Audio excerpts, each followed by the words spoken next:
freedom, Falun Gong, and so on in China. What we should worry much more is how now the regime is actively supporting religion in all its forms as a tool of social stability to contain unrest, especially if this unrest takes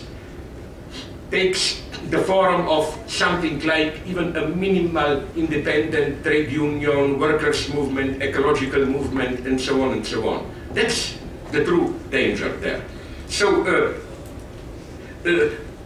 my thesis, to cut it short, is that we should not adopt this European slightly racist attitude of condemning China as some kind of Eastern despotic distortion of the true capitalism, which should involve democracy and so on.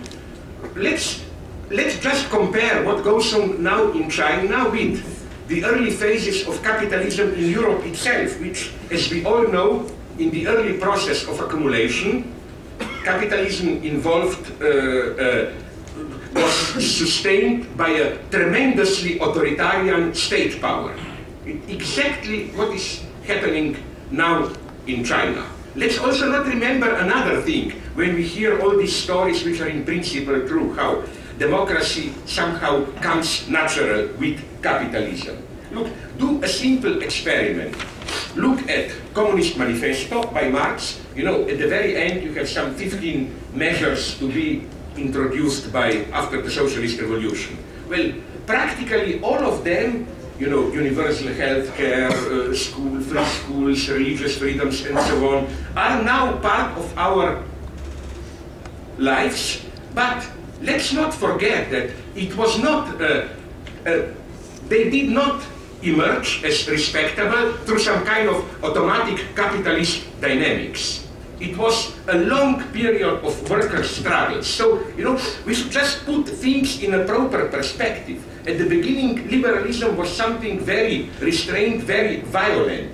What liberalism appropriates today, as this is our liberal legacy and so on, it was what was won after long, decades-long struggle. I mean, it's the same thing as, it really makes me furious when, okay, you have another church, maybe it's no better, but when in post-communist countries, the Catholic Church paints itself as a beacon of human rights, freedoms, and so on and so on. My God, you know that Catholic Church only at, I think, the very last years of 19th century, that famous papal encyclica, they dedicated to the so-called social question, only at that point the Church accepted democracy, but it's well worth that encyclic, because it explicitly states that in principle, inherently, Church much prefers monarchy. It's just as a compromise with time that they accept it. And point two,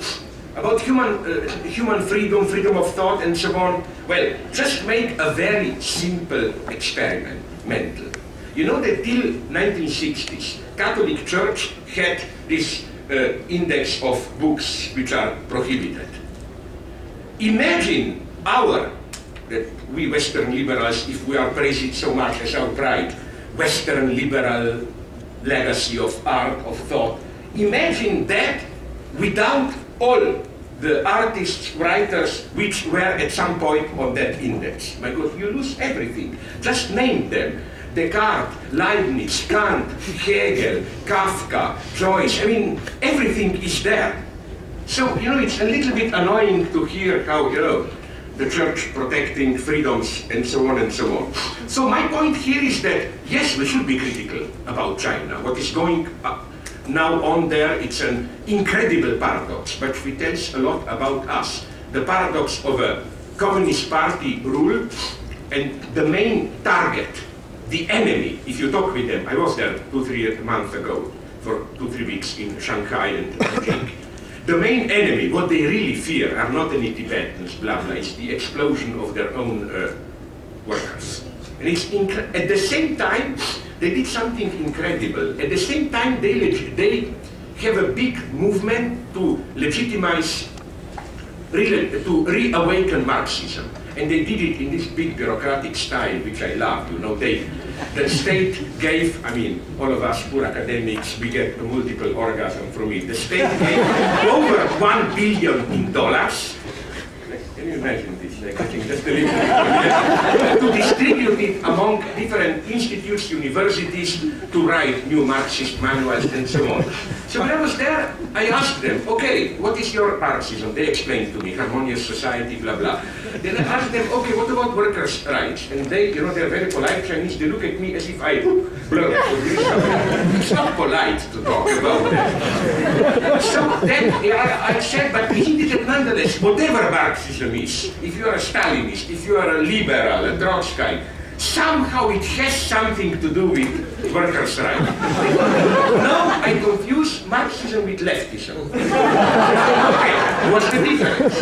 They told me, the basic premise of Marxism is that the fast development of the forces of production is the key to social development. So we accept this Marxist premise. Then, as objective social scientists, we look at society and we see that the best way to get the fast development is now capitalism. So they told me, like, if you're against capitalism, you're against Marxism and so on. No? So then I asked them, but why? They gave me a wonderful answer. But okay, I asked them, but why then don't you say simply capitalism? No?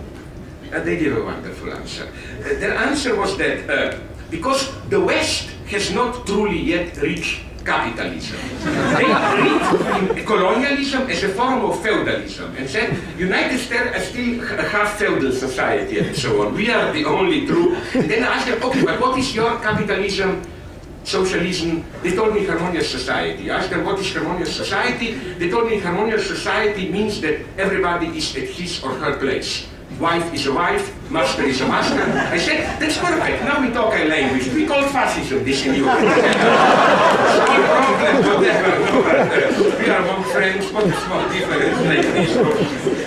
But I think, again, it's too easy to laugh at them because, you know, the predicament is a serious one. I claim is that what we are getting in China is a ridiculous expression of a deadlock, which was a deadlock of European communism and Marxism. You know, this standard Marxist dialectic of forces of production, relations of production, and forces of production develop, then they undermine the existing relations of production, where if this dialectic was fully valid, it was valid, as we all know, in the case of the decline of the collapse of communist regimes in Eastern Europe. It wasn't human rights, it wasn't that. What it was that simply this new stage of forces of production, what we call, I don't know, digitalization, whatever, it did not work within the communist frame. So, you see my point. Okay, we can have a good laugh at the poor Chinese, but we should never forget that the story is about us. It's like kind of a magnifying glass, no? So we should be careful, and now we should be a little bit more modest and start, before we get lost in this laughter of eccentric examples, no? We should start with ourselves, with our own dreams, our own utopias. So perhaps the time has come, after we denounced all the usual suspects for utopias, conservative utopia, totalitarian leftist utopia. Perhaps the time has come to focus on the liberal utopia itself. Why? There is a utopian dimension in the very core of liberalism. For liberalism, at least in its radical form, the wish to submit people to an ethical ideal, which is supposed to be universal, is the crime which contains all crimes. It amounts to the brutal imposition of one's view onto others, and it causes civil disorder. This is the basic insight, if you want, of liberal ideology. We don't need universal values and so on. We should have as little as possible of those. We just need laws which limit, regulate our interaction. Laws should be as neutral ethically as possible. Which is why, according to standard liberal ideology, if one wants to establish civil peace and tolerance, the first condition is to get rid of moral temptation.